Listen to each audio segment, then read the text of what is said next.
And as well as partnership with the Cupertino Hotel, I had to say that. So anyway, welcome everybody.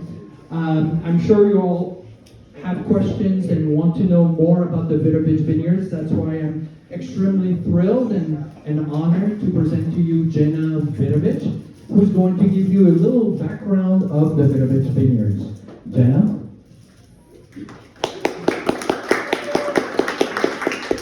Thank you, Claudio. Can everyone hear me? I've been told that I need to kiss the microphone. Okay. So welcome to Vidovich Vineyards. Welcome to our family's winery. Like Claudio said, my name is Jenna. I'm a third generation Vidovich in Silicon Valley. And my grandfather, Stephen, as most of you probably know him as Steve Vidovich, was a first generation American. Our family immigrated here from Croatia and settled in Cupertino, which is now Sunnyvale, but their homestead was at Fremont and Mary. And they owned a ranch where they had apricots and cherries, as most of the people in the valley did at that time.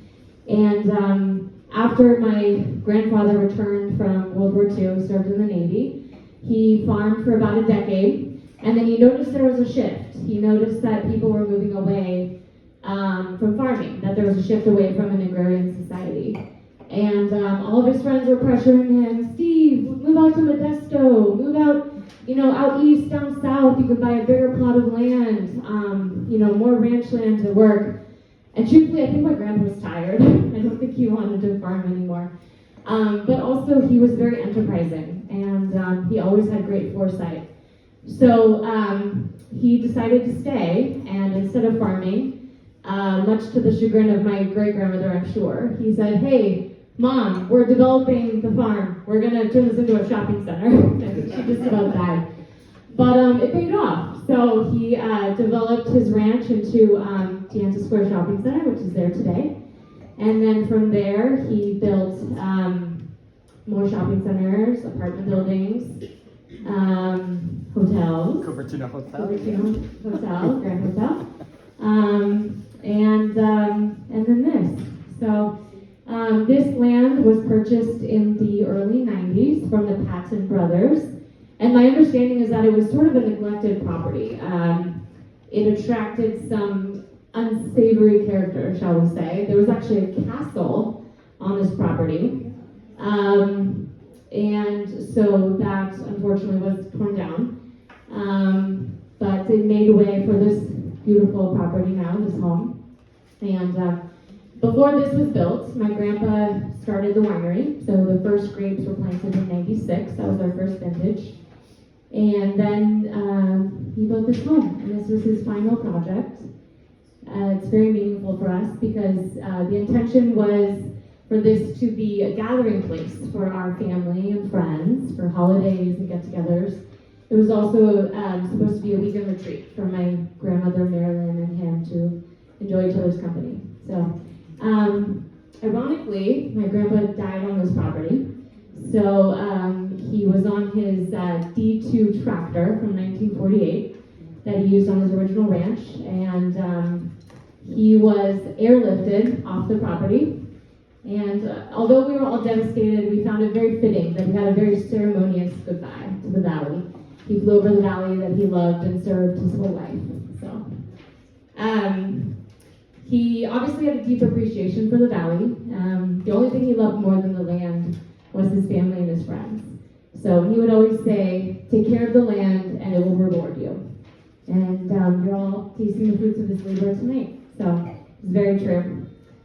So since Steve passed away, his children and grandchildren, my cousins and I, have participated in the business in many different capacities, the development side and now the winery side. So, and we stay involved as a way of honoring our grandfather and expressing our deep love for the land, for great wine, and for our community. So just want to thank you all for being here tonight, and we hope you enjoy. And now I'll pass this off to Sue Crane to share some wonderful insights. Thank you, Jenny. Thank you. All right, I'm going to enclose this because I'm sure you all want to hear more history, but regarding to the Vidovich Vineyards, I didn't put this just to make it look nice, but the Vidovich Vineyards won gold in 2018, right before the pandemic. So this is a wine that does have character, that does have different tastes. Barry, who is our winemaker, who is tonight here, is actually becoming a videographer tonight for us. But if you need to have any information in regards to the wine, including price list on how to get into our members list, please, Barry's here at your disposal. I hope that you have a wonderful time tonight, and I hope this is one of the many events that we're going to do here on behalf to get more history about Cupertino, a city that we all love. And then I hope you have a wonderful time, and welcome again to the Vidovich Vineyards. Thank you. Jason. Thanks, sir. How's it going, folks? I know y'all want to hear Sue talk. To give you one moment, I want to share with you guys something that we found out in researching this tavern talk. So for those of you who don't know me, my name is Jason Foreman. I'm on the board of directors. Can you guys all hear me when I talk like this? Yes. Perfect, okay. So, I'm Jason Foreman. I'm on the board of directors with the Cupertino Historical Society. I've been doing the tavern talks now since about May, and it's been a lot of fun. History, local bars, can't go wrong, right? So, in doing the research for this, we did a little bit of research about Montebello, and of course, Montebello's got history. It goes back over 160 years, 200 years, depending who you ask, right? One character who I was not able to find any information on, really, was John Torrey. And you see the Torrey name all around Cupertino. City Hall sits on Torrey Avenue. Torrey Winery used to be up here on Montebello. Really, when I looked into John Torrey, all I found was that he owned the Torrey Vineyards. Before that, he was a cattleman from Nevada. And that kind of bothered me, so I knew there had to be more to it. So I started looking through historical newspapers online and searching Torrey, John Torrey, Giovanni Torrey, because when you look back, it's full of errors, a lot of. There are spelling things you have to consider, names that were changed, people didn't know how to spell certain people's names. So after about a week of searching the California papers, I kind of gave up with about as much information as when I started. But then I remember that one thing that I did learn, a Nevada cattleman. So I tried punching in John Torrey, Nevada, cattle, ranches, different combinations of words. And I got only one small, I think it was an advertisement for a ranch now in Nevada, that mentioned that John Torrey had owned this ranch, in 1880 something. And they gave me a location, a hill. So I used that, and I punched in John Torrey and Ruby Hill. And I was actually able to look out and find a way into the Nevada newspaper database, and spent another week looking up John Torrey. And I was basically able to kind of reconstruct his life from 1875 up until his death. Put together a little bit of a timeline for you guys, because everywhere I look, Cupertino Historical Society, or even state colleges that I mentioned of his name, nobody really has any information on the guy except for he owned a vineyard and he was a rancher before that. So, you guys bear with me. In 1846, John Torrey was born in Italy. So as far as we got, I doubt his name was John. In 1875, the first mention of him comes in print as the proprietor of the Garibaldi Hotel and Saloon in Eureka, Nevada. He's 29 at the time. In 1879, he bought the Monroe Ranch out there in Eureka. And from the newspapers of that time, our special took a ride yesterday to the old Monroe place now owned by Mr. John Torrey. Although the season at first proved unfavorable to a crop of potatoes, the energy of the proprietor has overcome what seemed like insurmountable difficulties. Whereas for irrigation, he had last April had a small supply of water, he now has from 8 to 10 inches of water supplied by 3 miles of flume, which took 20,000 feet of lumber to build. If Mr. Torrey carries into effect the improvements which he contemplates, it will make it a delightful resort and pride of the people and county, and especially the assessor. That year, John Torrey of the Italian Saloon had purchased a large-sized hall safe from Molinelli & Co. in Eureka. It weighs 1,300 pounds. And that year, the Justice Court was engaged until a late hour in the examination of a damage case growing from a team of Teamsters who were contracted by John Torrey to come and get a load of charcoal from his ranch and bring it to town. However, they were stopped by a group of people who wouldn't let them load the charcoal and bring it back So they actually decided to sue John Tory to get paid for damages, to get paid what the contract stated. So that was actually the start of probably one of John Tory's most memorable involvements in history, what's called the Fish Creek Massacre. John Tory was actually a very successful merchant. He owned a meat market, he owned a saloon, a hotel. He also had a big interest in ranches, but out there in Nevada, you wouldn't know it today, it used to be mostly forested. We had gold out here. In Nevada, they had silver. To separate the silver from the rock that they mine it out of, you need intense heat. So John Tory would actually contract Italian laborers to go and chop down wood, turn it into charcoal, and then deliver charcoal to the smelters that would then take all the silver ore and separate the silver from the useless minerals. What ended up happening with that was that John Tory kind of controlled the supply and the demand in town of what was needed to mine the silver and send it out successfully to the mints. This kind of created a problem because he could name his own price. And there were certain people who did not like that, and some smaller Italian outfits kind of sprung up to try and supply labor. It's actually been referenced that John Tory is what they would call a padrone in Italian, a godfather. He contracted labor, he kept people in line, and he made sure things were delivered. Unfortunately, when he had too favorable a situation, the local law took it into their own hands. They didn't like that he was withholding charcoal supplies or slowing down the mining operations because he knew he could make more money. Instead, they sent about a posse of 12 men and the county sheriff to go roust his men, and it actually resulted in what they call the Fish Creek Massacre. About 8 men were shot to death. Everybody claimed something a little bit different. The Italian workers claimed they just were standing there trying to do their job. The sheriffs claimed that they were being aggressive and starting to fight with them. Nobody exactly knows what happened. What we do know is that the sheriff who did start the shooting and round up the posse was quickly drummed out of office, and John Tory bought his ranch and used to cut down more charcoal. But with all this ranching property, he also was very quick to put that to use, building up his agriculture. He also opened the City Market Butcher Shop in Eureka. And he advertised fresh, fat, juicy beef and mutton received every day from Reno. The choicest meals in the land, or meats in the land, consistently on hand. That was a great money-making operation, but didn't make many friends. Him and his partner ended in an acrimonious dissolvement of their partnership. About a year later, lots of lawsuits with each claiming that they were owed all the outstanding profits from the business. John Tory kept owning the market, but his partner ended up not working with him any longer. A year after that, things in Eureka kind of went sour. John Tory picked up and moved 400 Italian laborers to the nearby town of Bristol and pretty much owned the town himself. Everybody worked for him, bought from him. It was a company town owned by John Tory. As I said in the newspapers, 2 or 3 years ago in Eureka, there were about 1,200 Swiss and Italians engaged in charcoal burning. Of these, there are 400 left.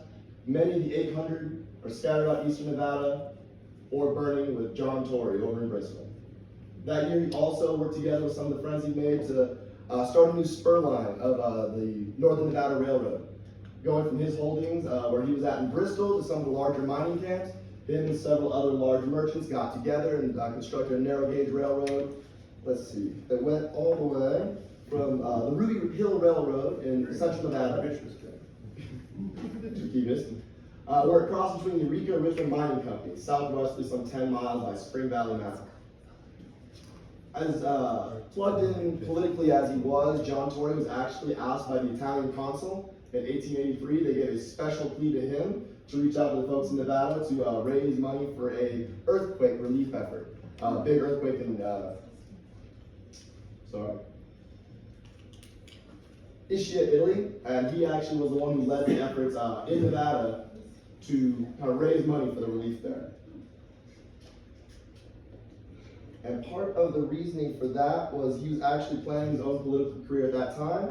In 1884, John Tory was actually elected the county treasurer of Eureka, Nevada, and tapped for some bigger projects, actually. Oddly enough, Mr. Tory is Italian, but he's referred to several times in about 40 years of newspaper print as the Russian Prince, or the Mad Russian, as they say. Can't figure out why, but that threw me for a while if I got the wrong guy.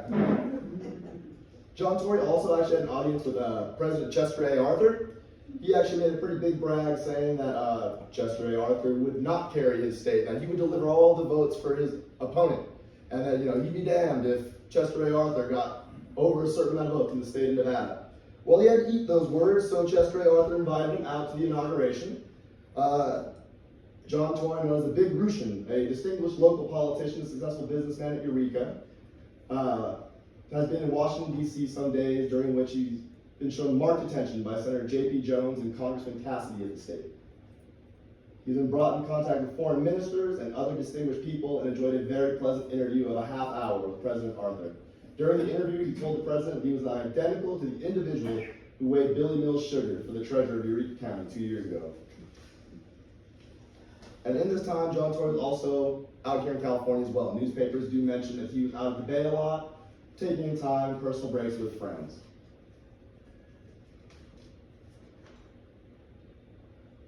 In 1889, he was elected as a senator in the state of Nevada. So he was Senator Torrey. In 1892, he ended his time as a senator with no real remarkable things coming from it. In 1893, he said he bought his property here in Montebello, and he leased his Nevada holdings to his nephew, Vincent. The next year, he married a woman named Modesta Salina. And in 1896, the Nevada papers printed the rumor that the Honorable John Torrey's visit here at this time was for the purpose of taking hand in the coming school election is without foundation. The gentleman is now out of politics and at present following the business of a soliciting wine merchant. In 1900, John Torrey bought another 150 acres of land here in Santa Clara County. At that time, 60 acres were planted for his vineyards, and they were estimated he'd make about 100,000 gallons of wine that fall. I don't know why they had to throw this in, but they said, John is as fleshy as ever. Okay. So that was in 1900. In 1906, at the next time they hit the historical record, John and his wife were both arrested on separate charges of illegally selling alcohol here on the mountain. The next year, his nephew Vincent actually left Eureka to go to New York, and he found himself a bride. It was actually the sister-in-law of one of the men that they had been in business with. He got married in New York City, came back to California to honeymoon at his uncle's property. And in 1908, the very next year, John brought his nephew Vincent Torrey out here to California. The papers at the time noted that Vincent Torrey has leased the Torrey Ranch about 7 miles northeast of Eureka, Nevada, and expects to leave with his family next week for Santa Clara, California, where he goes to take charge of a vineyard owned by his uncle, John Torrey. And really, that's about it for the Torreys, except in 1913, Mr. John Torrey died. From his Nevada obituary, Mr. Torrey was a pioneer citizen of Eureka County, coming here in the early days of camp. He commenced in business in a small way by keeping a store, later engaging in the charcoal burning business, and during the active period of smelting in this camp, was largely in control of the industry. When the smelters closed down, he engaged in ranching and stock raising, conducting the John Torrey Ranch. Since his departure from here, he has made his home at Alameda, California, but was interested with his nephew, Vincent Torrey, in a vineyard at Cupertino in the Santa Clara Valley, California. His wife and nephew, Vincent Torrey, are the near relatives who survived him and were at his bedside when the end came. The deceased was a native of Italy, 65 years. And that's John Torrey.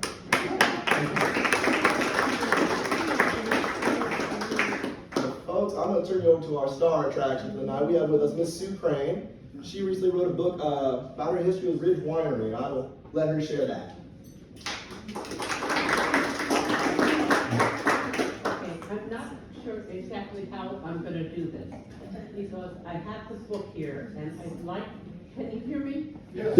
Now, I'm just curious, if I talk, and I have worked on this book together, but she did not write this book. The person who wrote this book, she listened to me talk about my experiences at Ridge. I knew she would write a better book as a writer than I would. So I talked to her, she wrote the book. What I'd like to do is I'd like to read the first chapter to give you an idea of what it was like in 1959 when we bought, and the circumstances, when we bought the land, that some of our property is right across the road. But the original land that we bought was down the road where you saw the entry Ridge Vineyards. Okay, so let's see how I can do it. Now,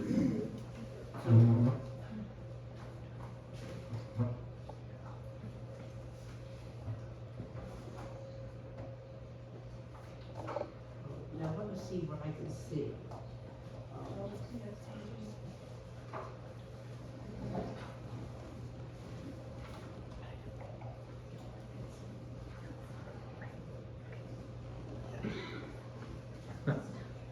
Okay, I'm gonna see though. Okay, I'm gonna read the first chapter. 1, the beginning. And just stop me if I'm not talking loud enough or if you have a question. 1, the beginning. There were the grapevines. There were the grapes.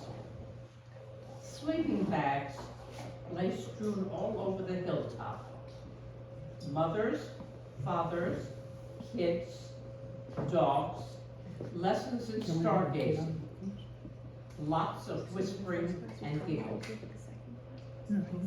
They would awaken in the morning to the sight of a dense white fog covering the towns and cities below of San Jose. Up there on Montebello Ridge, they awoke, warmed by the sun. We're talking about 1959 now. Ridge. Let's see. Oh, yeah. They awoke, warmed by the sun. The men were already out working along rows of grapevines in the old vineyard they just purchased. In a kitchen area that had been tacked onto a barn, the women made mountains of French toast or scrambled eggs in the kitchen. The women made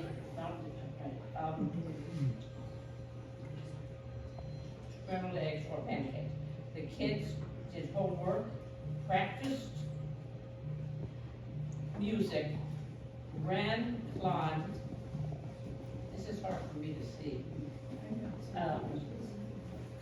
All right, ran and climbed and chased. The new owners of the vineyard. Thank you.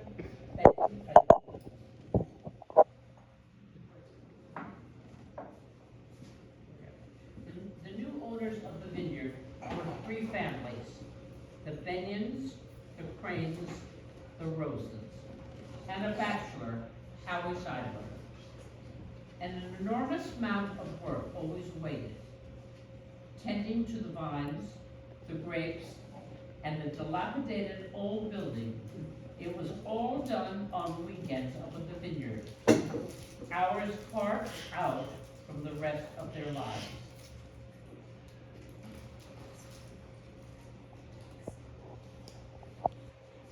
Weekends were the only time they could be there. During the week, the men, Dave Benion, Hugh Crane, Charlie Rosen, and Howard Seidler, or Howie as he was known, all worked at Stanford Research Institute, SRI, in Menlo Park, all who were brilliant scientists. They were doing huge projects: artificial intelligence, robotics, magnetic logic circuits. Hugh and Dave were writing a book, Digital Magnetic Logic, published by McGraw-Hill in 1969. A friendship had grown among the men, and their talk sometimes went to investing in rural land somewhere nearby. In 1959, they founded 80 acres on Montebello Ridge in the Santa Cruz Mountains, above Cupertino. From the Stevens Creek Reservoir, it was 4.5 miles up a steep, winding dirt road. $600 an acre. Oh my God. They scraped $10,000 together and got a loan for the rest. Along with the old vineyard and a defunct winery, the land had horrific amounts of poison oak, which the men pulled out. They all suffered bad cases of the nasty rat. They purchased the land from a fine old gentleman, William Short, who impressed upon the buyers the importance of taking care of the grapevines. Perhaps Dave Binion, the only one in the group with a farming background, was touched by Mr. Short's respect for his vines. Perhaps for Dave, that was the beginning. But initially, the hillside grapevines seemed only an incidental and charming fact. It was not the main attraction. The new owners were investing in land, not in a vineyard or winery. Maybe someday they would sell it, and maybe make some money. Or maybe one or another couple would build a house up on the land. But there were the grapevines. There were the grapes. What to do with it all? Mr. Short regularly sold his harvest to Mario Gemello, who made and bottled the wine and sold it under his own name and label.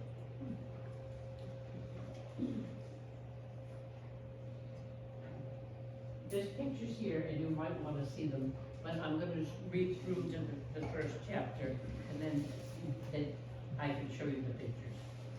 The women, Fran Henyon, Blanche Rosen, and Sue Crane, were the glue and the hub of the families. Each woman was vigorously involved in raising children, managing the household, and balancing her own artistic pursuits while supporting the men. Some gave their support more reluctantly than others, some with more enthusiasm. Sue Crane remembers strongly opposed to the investment. She lost the battle. Soon there were weekly meetings at her house. She sat in on the meetings, feeling as if she had nothing to offer, as yet unaware of how essential the contributions of the three women would become. The men saw each other every day at work, and had times when they could confer about their new endeavor.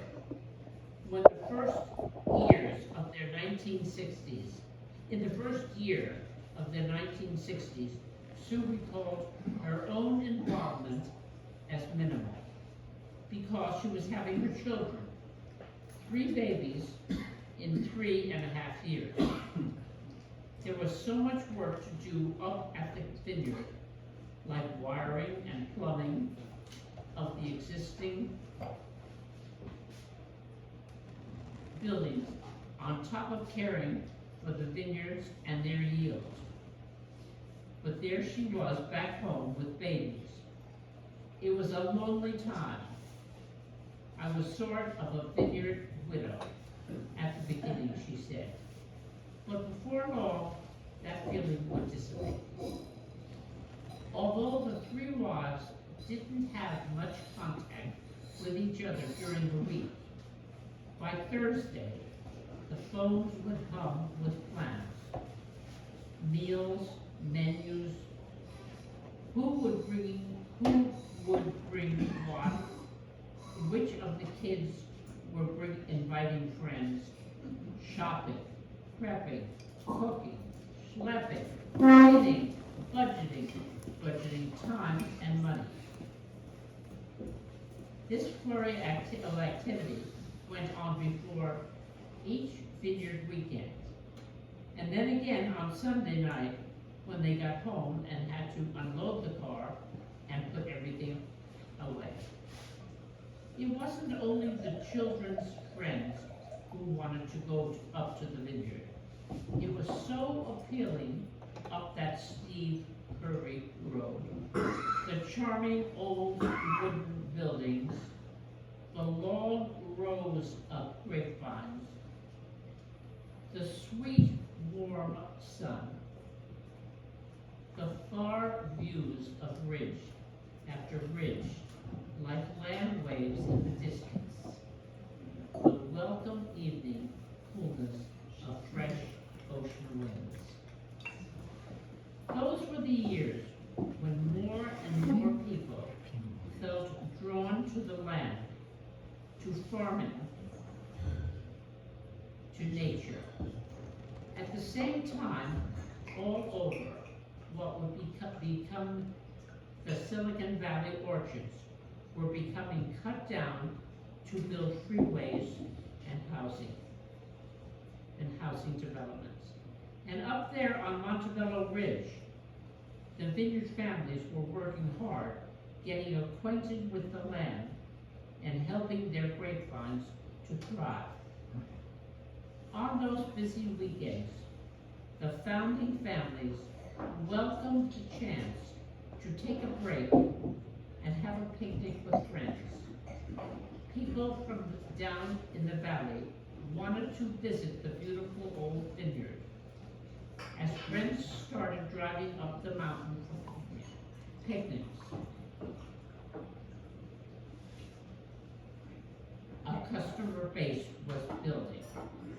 Even before the three couples and Howie had decided to make wine, let alone to give their hillside endeavor a name. And that's the ending of the first chapter to give you a feel of what these young families were doing. Mainly, we all had a different life, and it was, this was a time when we came up here, and it was a part of a social life also. We were very happy to see all these people who were coming, and now we were beginning to understand what we might be wanting to do. I'll stop for a second here to see, this book is full of a lot of memories. I'm sorry to say that the Vidoviches were Croatian. Correct. Now, I lived in Portola Valley, and I was friendly with Walter Jelic. Yes, we know the Jeliches. Now, you are related, the Vidoviches are related. Okay. Yeah. And I was friendly with Walter, and when he knew, and I want to find this excerpt and read it to you, how I worked with Walter. He tells me about, now, so your founder, Mr. Vidovich, that's the founder of this winery. Steve. They are, those two men, Mr. Vidovich and Mr. Jelic, are cousins. That's why I could never marry Croatian, because they're all cousins. I married an Italian. I was a very good friend of Walter Jelic. Yes, I think he's actually a godparent to, Pardon me? I think he's a godparent to, I don't think it's my mom, but one of the siblings, I think he's a godparent, yeah. They're very close, yeah. That's lovely. I'm Thank so you. happy to hear that, because I never knew it before Walter died. I didn't know exactly what that relationship was. And the more I got to know about the Vidovich Winery, I wanted to know. So that pleases me. Thank you. Thanks Okay. for sharing that. So I wanted to find this one place, Kathy. So wait, I think it's right here. I think I remember it. So now I want to talk about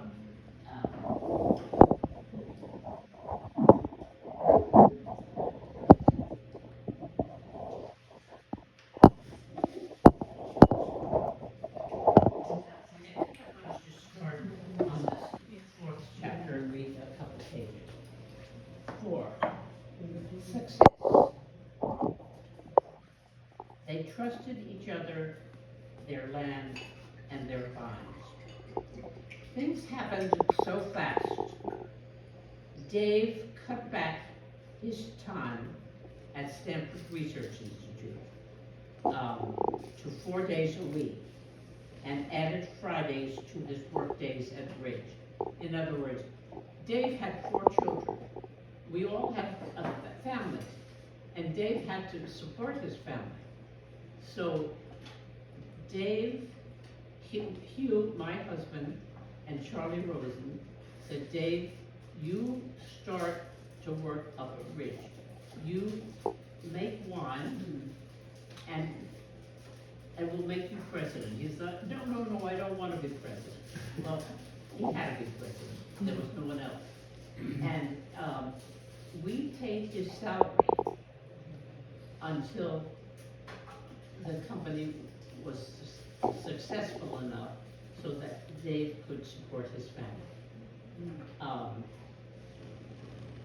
So, within a few years, he made the momentous decision to leave SRI and work at the winery. He became Ridge's first winemaker. The names Dave Benyon and Ridge Vineyards became tightly linked. There was no difficulty selling Ridge wine. Word of mouth did the job. The difficulty was in making enough wine. They needed more grapes. Dave scouted the state of California looking for the same growing conditions that resulted in Ridge wines. High hillside, unirrigated limestone soil. However, there were no soils or climate conditions to match Montebello Ridge. In Geyserville, in Lodi, and in Paso Robles, Dave was intrigued by old vineyards of the Zinfandel grapes planted by Italian immigrants and cared for through prohibition by their descendants. Dave found that by using traditional winemaking techniques, the grapes from those old vines produced complex, interesting wines.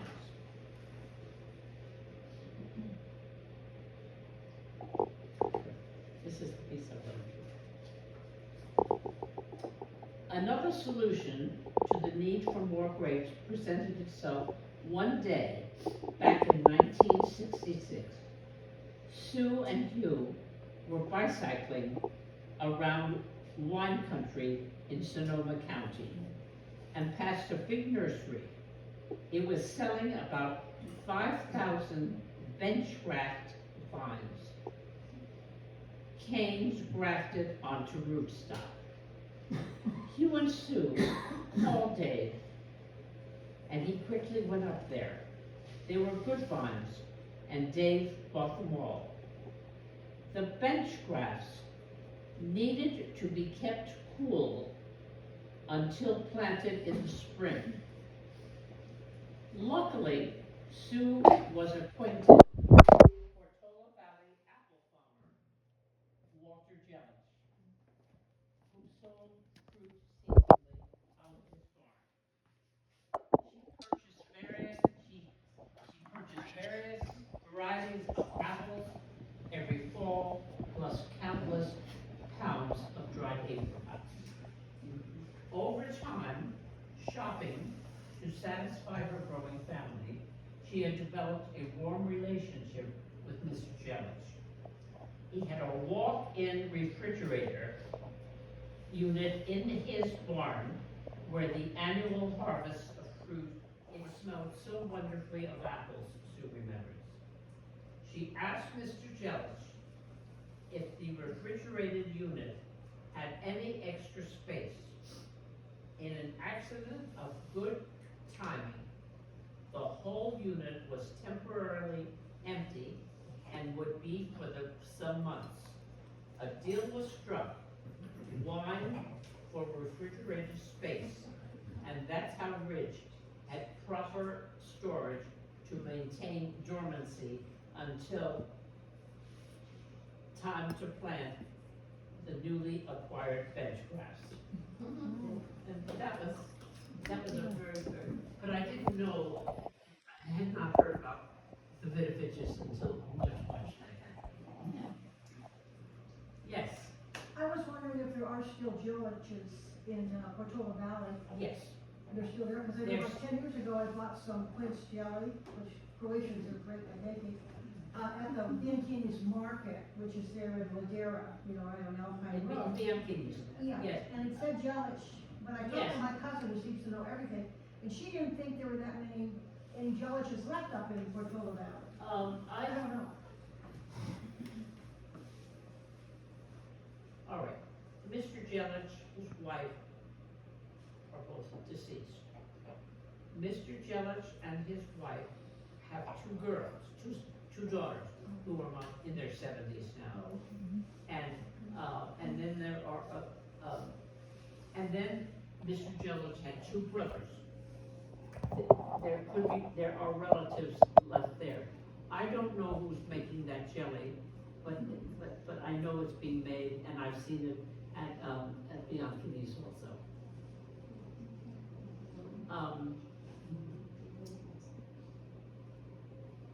Is there anything that I can be? I have a question. I missed the context of you.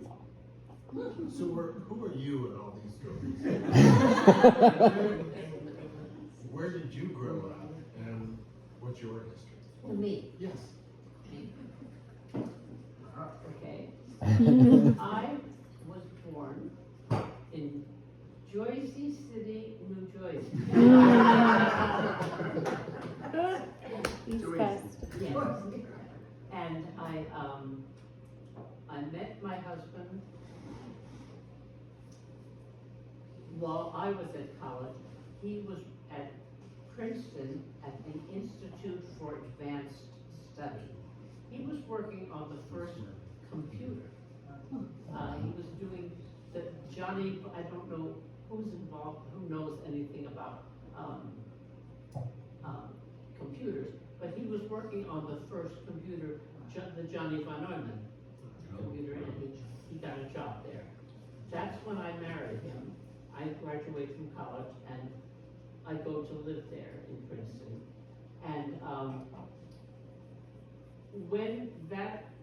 so that's part of the Institute for Advanced Study.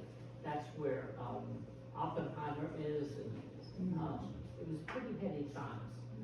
Okay, now, but when the computer was completed, everything was done there, and there was no longer a job there. So it just so happened that SRI offered my husband a job in California. So we were already married, and so I was married in '54.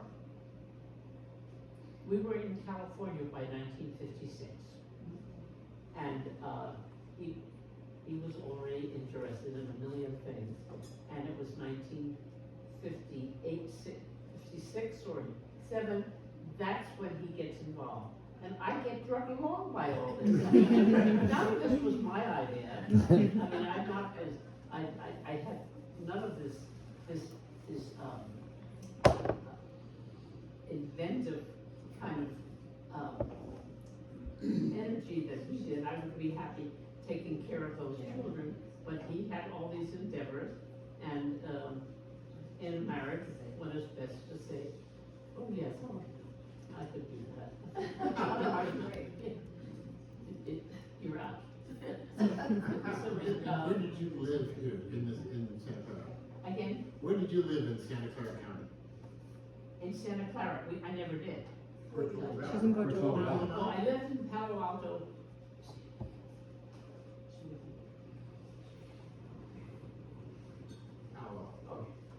The first, I only lived in one house in Palo Alto, and that was in Barron Park.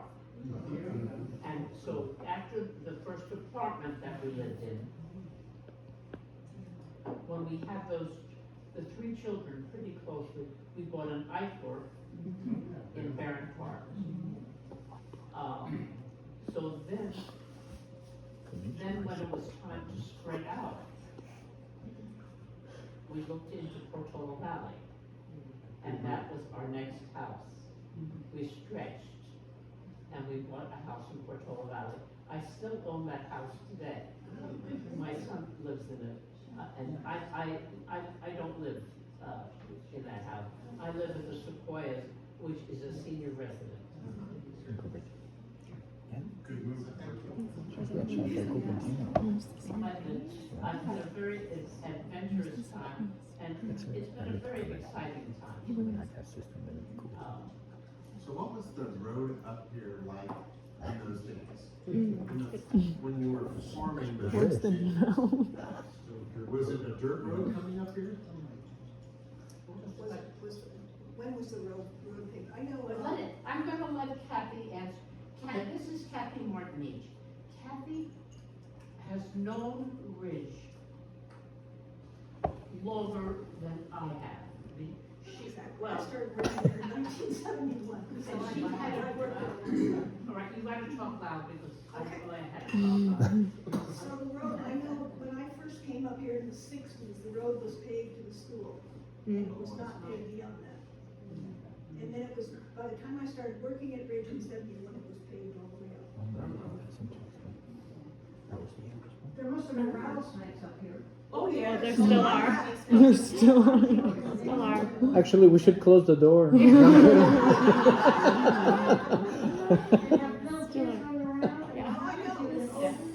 Why is going to school up here? Dilapidated, how did you not get hit? And the You're kids, driving through? Her daughter Maria went to. timid, Really? you just don't step on them. If you're shaking, we know it's coming. Yeah. I want to ask you too, I remember, because it was down the valley, we looked up on the top of Montebello, and we always called it an airplane beacon. There was a light. Yes, on Black Mountain, it was the Black Mountain light, right? I don't know what they called it, but it was right up here, right? Yeah. Was it the end, where was it, the end of the road? I don't. All right, Was it I know it was the Black Mountain It was light, right at the top, here somewhere. because the funny thing is, we could see it from our house in Portola Valley.